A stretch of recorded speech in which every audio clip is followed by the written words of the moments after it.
Hey guys, it's the 1st of March today and I hope everyone's well. So the reason why I'm logging on is really to plea for anybody who might be able to help me.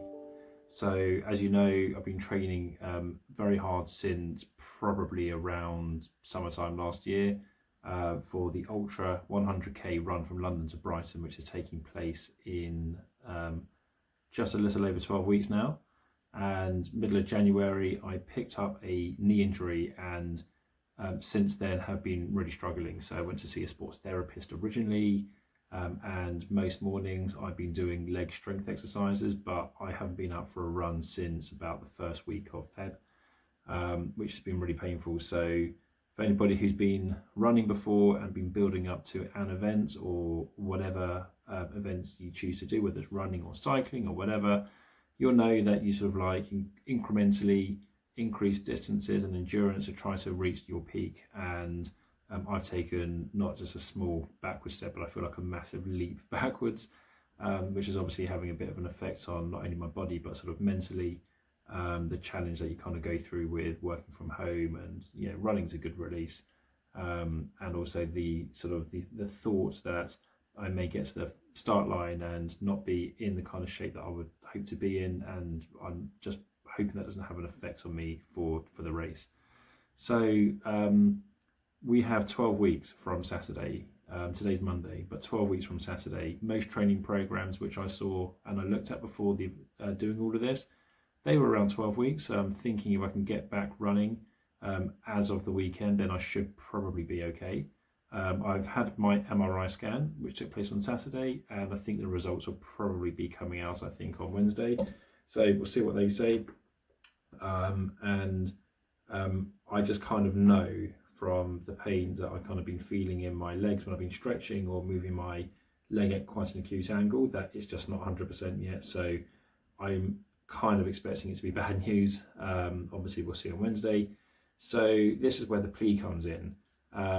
I know that people have been using fitness as a way of a bit of a coping mechanism, particularly during lockdown. But where my plea is if anybody has or knows of anybody who's got a spin bike or a watt bike or something like that, which I could use on a really sort of hopefully short-term basis, maybe for like a month or so, maybe just to get me through March, then that would be massively helpful.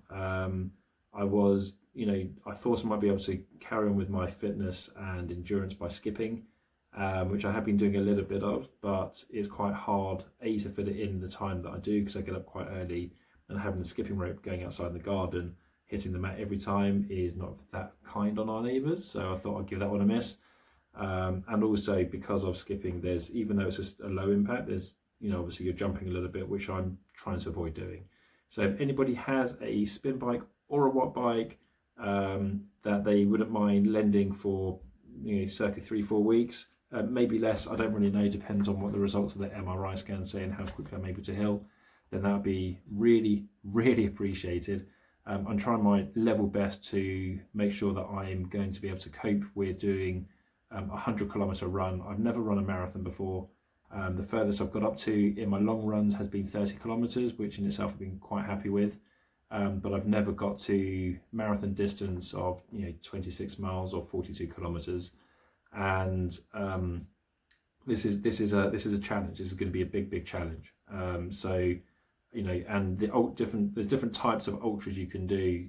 I could have just done a 50 kilometer, but I really wanted to throw myself into something really challenging. I have spoken to a few people and they said that most people who do these sorts of events should really probably expect to pick up an injury in their training at some point. Mine has happened hopefully sufficiently far in advance so that I can still recover, but it's really playing on my mind a lot at the moment, and it's causing me to be a little bit anxious about the event itself. As I say, there's only 12 weeks now between Saturday and when the event actually starts, and I need to sort of taper off towards that week and that final week, so that really leaves about 11 and a half weeks of training, which is not very long. So as I say, I've taken a big leap back. I'm really keen to kind of get back to where I was around sort of December time, early January. If anybody can help me, I'll be so grateful. All the money, of course, is going to Alzheimer's Research UK. We've done a fantastic job with fundraising. Thank you so much everybody who's donated so far. We are at about £6,000. For those who haven't donated, be so grateful. Every little bit helps. Just any kind of small amount, loose change, whatever people have got, be so grateful. The generosity of people so far has been fantastic, but I'm really keen to see whether we can push on. I've set the Just Giving page target. I've revised it to £7,000, but my sort of absolute ambition would be to try to get to £10,000. It'd be amazing. So all going to Alzheimer's Research UK, as I think you know. Just Giving pages, justgiving.com/fundraising/ easier said than run 123. And if people who have a watt bike or a spin bike could direct message me or whatever, that'd be great. I'll obviously come over and pick it up. And yeah, thank you for taking the time to listen to this, and I hope everyone's well. Bye now.